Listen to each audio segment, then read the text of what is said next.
যারা ১০০ গাড়ি নিয়ে ইলেকশন ক্যাম্পেইন করতে যায় তারা কি করবে সেটা আমরা ভালো বুঝি বলে মন্তব্য করেছেন বিএনপি মহাসচিব মির্জা ফখরুল ইসলাম আলমগীর। মহান স্বাধীনতা ও জাতীয় দিবস উপলক্ষে মঙ্গলবার বিএনপি আয়োজিত এক আলোচনা সভায় এ মন্তব্য করেন তিনি।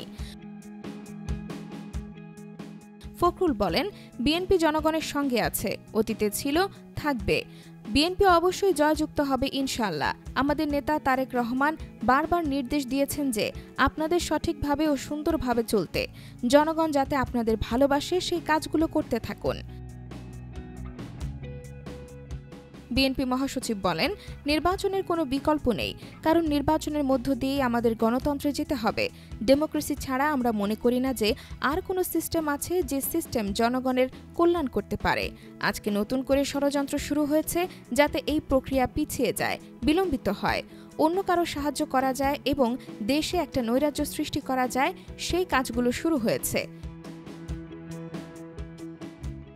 মির্জা ফখরুল বলেন, আপনারা নিশ্চয়ই লক্ষ্য করেছেন সোশ্যাল মিডিয়ায় কিছু নতুন নতুন কুতুব আবির্ভূত হয়েছে। তারা বাংলাদেশকে কোথায় নিয়ে যেতে চায় আমি জানি না। তাদের ভাষা, বাক্য, বক্তব্য সম্পূর্ণ বাংলাদেশকে একটি নৈরাজ্যের দিকে নিয়ে যেতে চায়। তারা গণতন্ত্রের দিকে নিয়ে যেতে চায় না। এ সময় সবাইকে সতর্ক থাকার আহ্বান জানান তিনি।